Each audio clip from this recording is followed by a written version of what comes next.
hospice and I'm dying, so if I was ever going to tell the truth, this would be the time to do it. First at 10 is a story many people haven't heard, many people have heard, I should say, but not all of them believed. Still, nearly 50 years later, Calvin Parker is sticking to his story. He says he was abducted by something out of this world in Pascagoula back in the 70s.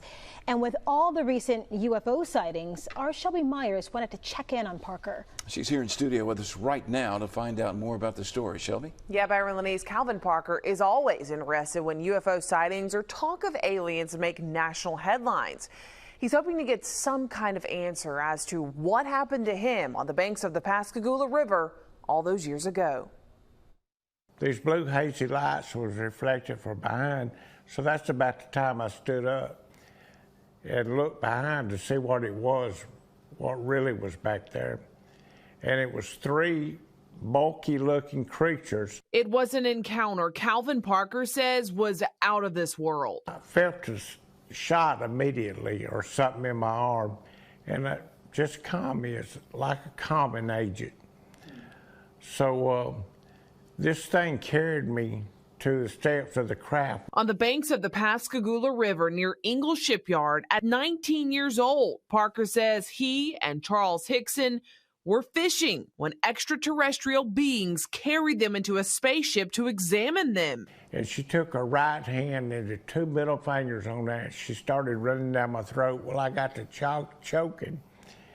And I was having a hard time breathing. Well, she took out her fingers and just kind of stood there and kind of looked at me. Now, she didn't say nothing, but mentally, I felt like she said, we're not going to harm you. For close to 4 decades, it was Parker's deepest and darkest secret until 2018, and he decided to share it with the world, letting me interview him for the first time in 2019. He told me then, and he still tells me now, the same story of how aliens or some creatures abducted, examined, and dropped him back off. He still doesn't know why they did it or why they chose him. But every time UFOs make national headlines, he gets excited, but then disappointed again, wishing to finally get some of his questions answered about the encounter. Why the government don't release what they know, or if they know anything, I don't know. But they not.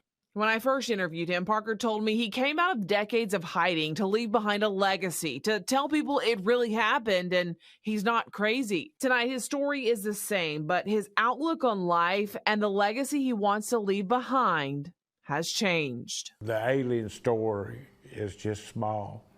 I want people to know that I love my family. I loved life. It's been simple, but I think that the simpler, the better.